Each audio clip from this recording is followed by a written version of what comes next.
बड़े खुश लग रहे हो भाई, नौकरी लग गई क्या? अरे लगने वाली है। जम्मू के यूथ को मोदी जी देंगे अग्निवीर योजना में 20% का कोटा और पंडित प्रेमनाथ डोगरा रोजगार योजना के तहत 5 लाख नौकरियां। हाँ। हाँ, क्योंकि जहाँ भाजपा वहाँ विकास। शांति, स्थिरता और विकास, जम्मू कश्मीर को मोदी पर विश्वास।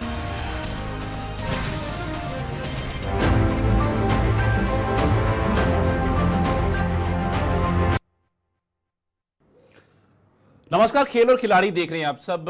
हर हफ्ते आपके सामने हाजिर होते हैं एक खास कार्यक्रम लेकर, उसमें चर्चा भी खास की जाती है। आज बात करेंगे हम क्रिकेट को लेकर, और क्रिकेट में जिस तरह से आज इंडिया ने जीत दर्ज की है, जो खिलाड़ियों का प्रदर्शन रहा है काबिले तारीफ रहा है।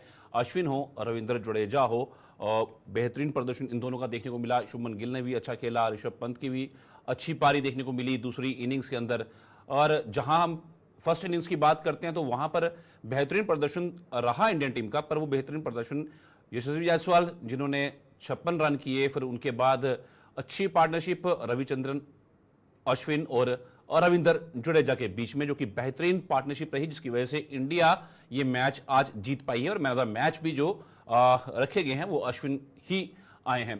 पर इन सबके बीच में हमारे जो कुछ सीनियर खिलाड़ी, विराट कोहली, रोहित शर्मा, हालांकि बहुत बड़े नाम हैं, इन पे कोई शक तो कोई नहीं कर सकता, क्योंकि ये बहुत बार करिश्मे करते हुए नजर आए हैं विकेट के ऊपर। और बात केएल राहुल की भी होगी, क्योंकि केएल राहुल जिस तरह से उनको परफॉर्म करना चाहिए, जिस तरह उनको अपनी बैटिंग करनी चाहिए, तो थोड़ा सा वो दबाव में नजर आए हैं इस मैच के अंदर। हालांकि दूसरी इनिंग्स में अच्छा खेला उन्होंने, पर इतना अच्छा हम समझे कि वो, क्योंकि शुभमन गिल उस टाइम सेंचुरी के पास थे, उस टाइम वो आए थे केएल राहुल खेलने के लिए, तो वो प्रदर्शन एक अच्छा रहा। पर वो छोटी इनिंग थी, 22 स्कोर उन्होंने किया था, तो वो एक छोटी इनिंग थी, उसमें हम इतना जज नहीं कर सकते। पर जहां पहली इनिंग में जरूरत थी, जब इंडिया प्रेशर में थी, बांग्लादेश हावी थी इंडियन टीम के ऊपर, उस वक्त पे केएल राहुल ने जब अपनी विकेट गंवाई थी, तो वो बहुत ही गलत समय था, क्योंकि उस टाइम पर इंडिया को जरूरत थी स्कोर की, क्योंकि इंडिया उस टाइम बहुत बुरी कंडीशन में थी। चर्चा करेंगे, हमारे साथ कुछ मेहमान भी हैं, आईपीएल को लेकर भी चर्चा करेंगे, क्योंकि आईपीएल की जो फ्रेंचाइजीज हैं अब ऑक्शन होगी और दिसंबर महीने में होगी, वो किस तरह से रहेगी, उसमें क्या कुछ खास रहने वाला। और अफगानिस्तान और साउथ अफ्रीका की सीरीज, क्या बेहतरीन प्रदर्शन अफगानिस्तान का देखने को मिला है। स्वागत है सर आपका, फैजल कबीर जी आपका भी, और प्रदीप टंडन जी आपका भी। अक्सर आप जुड़ते हैं और अपने सुझाव जो वो रखते हैं, और बड़े अच्छे सुझाव जो वो आपकी तरफ से आते हैं। शुरुआत करेंगे इंडियन क्रिकेट टीम्स को लेकर ही, क्योंकि कोई बदलाव नहीं किया गया है दूसरे टेस्ट मैच के लिए भी, और कानपुर में ये टेस्ट मैच खेला जाएगा। फैजल कबीर जी, क्या लगता है कि प्लेइंग 11 में कोई बदलाव देखने को मिल सकता है? क्योंकि जसप्रीत बुमराह को शायद रेस्ट दी जाती सकती थी इस मैच, दूसरे मैच के अंदर, पर स्क्वाड में उनको रखा गया, इसका मतलब वो प्लेइंग 11 में नजर आएंगे। पर उनके अलावा क्या यश दयाल जो है उनके साथ रहेंगे, या मोहम्मद सिराज को रेस्ट दी जाए, यश दयाल और आकाशदीप, और उनके साथ बुमराह? जी जी, सबसे पहले तो मुबारकबाद ये है कि इंडिया की टेस्ट मैच जो जीता, और बहुत ही अच्छे मार्जिन से जीता। तो बात ऐसे है कि अगर हम बात करेंगे दूसरे टेस्ट मैच की, तो आजकल आपको देखा जाएगा कि इतना ज्यादा मैचेस होते हैं पूरे साल में, वेयर एंड टियर बॉलर्स का बहुत ज्यादा होता है। तो पहले की तुलना में आज के डेट में T20 बहुत सारे हैं, आईपीएल है, बहुत सारे बिग बैश लीग्स हैं, उधर से दूसरी लीग्स भी हैं जो इंटरनेशनल लीग्स हैं, इधर से हमारे T20 वर्ल्ड कप्स आते हैं हर 2 साल के बाद, ओडीआई वर्ल्ड कप है, वर्ल्ड टेस्ट चैंपियनशिप्स के मैचेस हैं। तो वेयर एंड टियर जो बॉलर का है पहले बॉलर्स की तुलना में बहुत ज्यादा है। अगर हम लीड ले चुके हैं तो हमारे अगर अच्छे बॉलर हैं, चाहे मैं जसप्रीत बुमराह की ही बात करता हूँ, तो कोशिश करनी चाहिए थी कि हमारे पास इतने स्क्वाड में बेहतरीन बॉलर्स हैं, तो उनको अगर रेस्ट दिलाया जाए तो ये हमारे लिए एसेट रहेगा आने वाले मैचेस में। इतना खतरनाक मैच भी नहीं रहेगा बांग्लादेश के खिलाफ, क्योंकि वी आर बहुत हाई है इंडिया की टीम।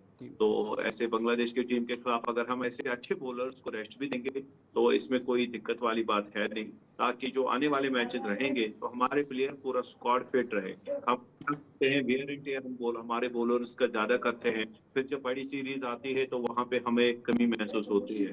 तो बड़ी दिमाग के साथ बात करनी पड़ेगी, काम करना पड़ेगा, और ये देखना पड़ेगा कि जहाँ पे हम ऑलरेडी लीड ले चुके हैं, टीम उतनी खतरनाक सेना ऐसी आने वाले टीम्स नहीं है, तो definitely we have an ultra edge over them, तो we should rest some of our biggest bowler जो हमारे बड़े नाम है, Jasprit Bumrah and all that, so that to save them for our future resource. रुक करूंगा प्रदीप टंडन जी का। आज का मैच जिस तरह से इंडियन टीम ने जीता है, 280 रन से जीता है ये मैच, काफी बेहतर प्रदर्शन रहा, पर क्या आप संतुष्ट हैं जिस तरह से बैटिंग फर्स्ट इनिंग्स में की गई, खासतौर पर पहले दिन में की गई इंडियन टीम के द्वारा?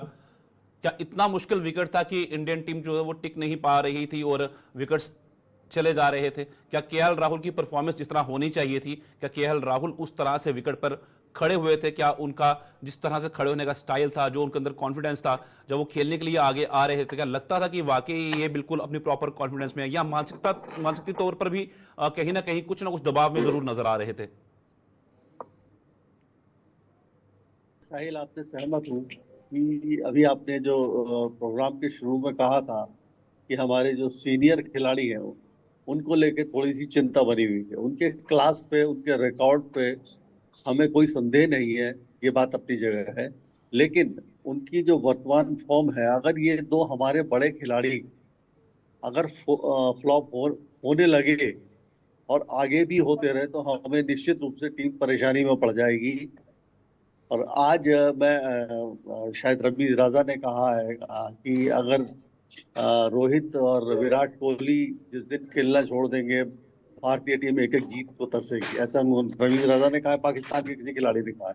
तो बात यही है कि ये दो हमारे इतने भरोसेमंद और इतने अंतर्राष्ट्रीय स्तर पर ख्याति प्राप्त और क्लास खिलाड़ी हैं कि इनका फॉर्म में बने रहना हमारे आगे आने वाली सीरीज के लिए बहुत जरूरी है।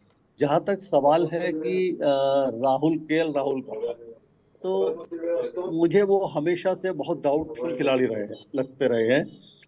और मुझे लगता है कि ये समय है कि हम सरफराज को चांस दें, सरफराज को ट्राई करें। एक मैच हम जीत चुके हैं, उनकी जगह मैं चाहूंगा कि सरफराज में बदलाव हो। और वैसे क्योंकि वर्ल्ड टेस्ट चैंपियनशिप का ये हिस्सा है दोनों टेस्ट मैचेस, तो भारतीय टीम इनको जीतना ही चाहेगी उसे, क्योंकि भारतीय टीम की नजर जो है तीसरे लगातार WTC फाइनल पर होगी, तो इसको जीतना भी जरूरी है। इसलिए बहुत ज्यादा चेंजेस टीम में हो, ये मुझे नहीं लगता कि आगे आने सेकंड टेस्ट मैच में बहुत ज्यादा चेंजेस हो गए। मुझे ज्यादा से ज्यादा ये लगता है कि सिराज की जगह एक यश दयाल को चांस दिया जा सकता है। तो बहुत ज्यादा चेंजेस की संभावना नहीं है, क्योंकि हमें हर हालत में जीतना ही है अगर हमें WTC के कॉन्टेस्ट में बने रहना है। जी साहब। हाँ बिल्कुल, ये तो बिल्कुल अहम बात है, अगर बने रहना है तो बदलाव नहीं होने चाहिए। पर एक चीज मैं ना इसका जिक्र करना चाहूंगा, फैजुल कबीर जी मैं आपके पास आता हूँ। जिस तरह से दुलीप ट्रॉफी चल रही है और उसमें बेहतरीन प्रदर्शन कुछ और बॉलर्स भी करते हुए नजर आ रहे हैं, क्योंकि आकाशदीप ने अच्छा परफॉर्म किया था और साथ में यश दयाल ने भी अच्छा परफॉर्म किया था, इसलिए वो टीम का हिस्सा बने। और वहां पे अर्शदीप देखें तो अर्शदीप भी अपनी लय में वापस नजर आए हैं। उन्होंने 6 विकेट्स लिए हैं और मैच जितवाया है। तो उसको आप किस तरीके से देखते हैं, क्योंकि अर्शदीप को टीम का हिस्सा WTC के फाइनल में बने रहने के लिए पहले शीर्ष स्थान पर या द्वितीय स्थान पर, तो उसके लिए बहुत जरूरी है इंडियन टीम को एक लेफ्ट आर्म सीमर, क्योंकि टूर होने जा रहा है ऑस्ट्रेलिया का भी, वहां पे तेज गेंदबाज जो है वो जरूर कारगर साबित होते हैं।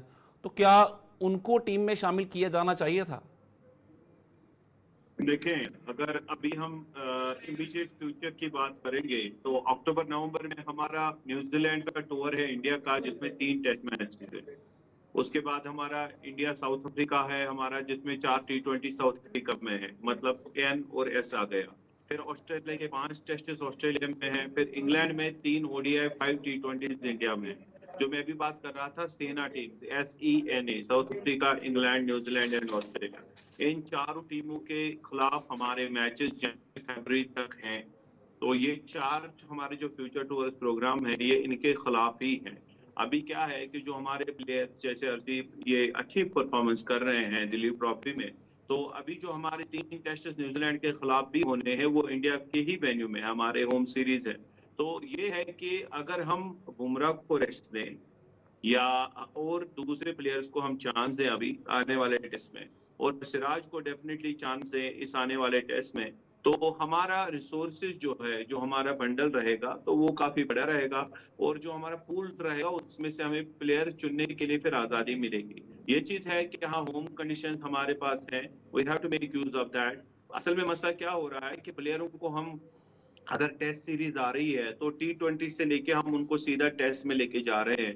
तो एक ये भी है कि हमारा जो माइंड सेट रहता है, वो माइंड सेट चेंज करने में हमें भी प्लेयरों को फिर चेंज करने में, ये बहुत सारे बॉल किस तरीके से आप फेस करते हो, आपने वेल लेफ्ट करनी है। अगर आप आज के टेस्ट में देखेंगे तो बॉल को बहुत कम कीपर के ग्लोव्स में वापस भेजा जाता है, जबकि आज से 10 साल पहले अगर आप टेस्ट मैचेस देखेंगे तो मैक्सिमम बॉल्स खेलते थे, स्ट्राइक रेट 40-50 से ऊपर जाती नहीं थी। आजकल के टेस्ट मैचेस में स्ट्राइक रेट 70-80 है, तो जबकि टेस्ट मैच में स्ट्राइक रेट 40-50 नहीं होनी चाहिए, उससे ज्यादा। क्यों? वहां पे आपको एक प्लेयर का संतुलन पता चलता है, उसकी पेशेंस आपको पता चलती है, और वो कितना ज्यादा खेल सकता है वहां पे पता चलती है। अब हम क्या कर रहे हैं, सीधा T20 से लेके आए 150 की स्ट्राइक रेट से सीधा यहाँ पे टेस्ट मैच में भेज दिए।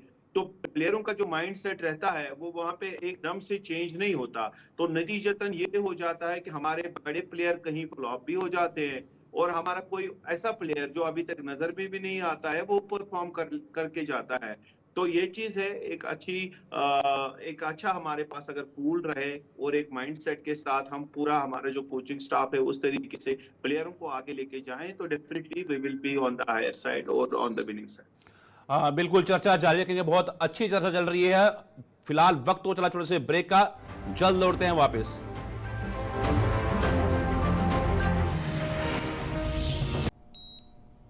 मेडिकल में तो पहले से काफी तरक्की हो गई है। अभी तो और भी होगी भाई साहब, क्योंकि मोदी जी देंगे अब 7 लाख का आयुष्मान कार्ड। महाराजा हरि सिंह योजना के तहत अब मुफ्त एक्सीडेंटल इंश्योरेंस और 1000 नए अतिरिक्त मेडिकल सीट्स भी। सच में? हाँ, क्योंकि जहाँ भाजपा वहाँ विकास। शांति, स्थिरता और विकास, जम्मू कश्मीर को मोदी पर विश्वास।